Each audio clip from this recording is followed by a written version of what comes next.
everyone. For those of you who can't tell us apart, I'm Teresa, Laura's sister, the matron of honor. I would first like to start by congratulating the new Mr. and Mrs. Gagnon and thanking all of you for being here today to celebrate the beginning of their marriage. As Laura's slightly older sister, I've been around since she was born. As such, I have some pretty funny stories that I could tell about Laura. For example, in high school, she never met a pole that she couldn't drive her car into. Although, my parents couldn't be too shocked by all the accidents, since before she even had her license, she ran into my brother's truck with the family minivan. Honestly, how was she supposed to know the difference between the gas and the brake? It's very confusing. Or I could talk about how as a kid her favorite food was mayo, and it probably still is, even if she doesn't admit it. I still remember my mom making her a mayonnaise sandwich, and as being a mayonnaise hater, thinking she was the most disgusting thing. At least as she got older, she upgraded. It wasn't just a mayonnaise sandwich, it was a mayonnaise sandwich with ham and cheese. I could also mention right now about how at a prom, right before her prom, she spilled nail polish all over her beautiful dress, and my dad had to staple it together so that you couldn't see it. Thankfully, we made it here without any disasters. Finally, I could talk about how much cooler my little sister is than me when in August we bought our family minivan and she readily admitted that it was her dream car. In lieu of continuing with the embarrassing stories, I would like to talk a little bit about marriage. More specifically, marriage by numbers. The first number I would like to talk about is the number 1. I picked the number 1 for obvious reasons. You were engaged on December 1st, and here we are a year later on December 1st. But I also picked this number because it's the first day of your married lives together.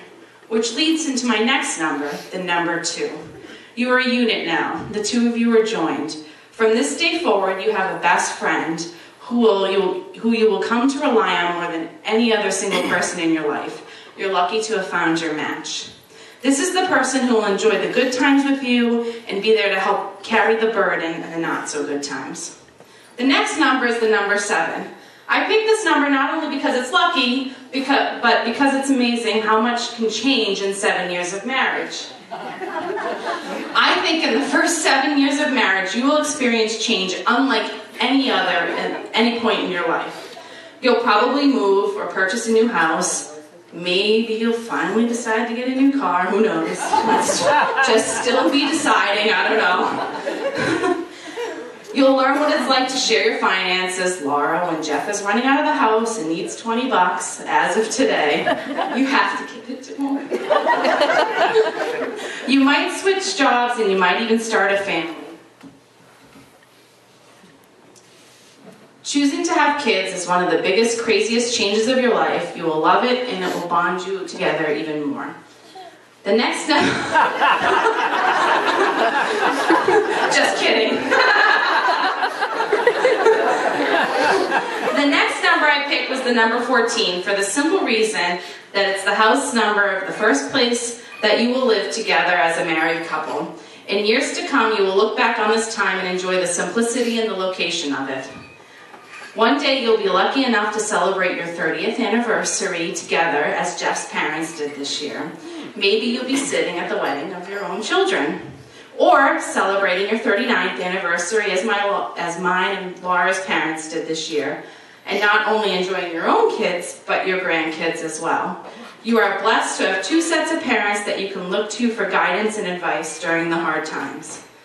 I and everyone else here is honored to be sharing this day with you, and I'm so happy that you've both found the person that you can spend the rest of your life with. I hope the numbers 1, 2, 7, 14, 30, and 39 bring you everything you ever wished for. And as some extra luck, and I can't admit that this idea wasn't entirely my own, I've taken those numbers and I've played the lottery for you. And so, if we could all raise our glasses and toast to the future millionaires.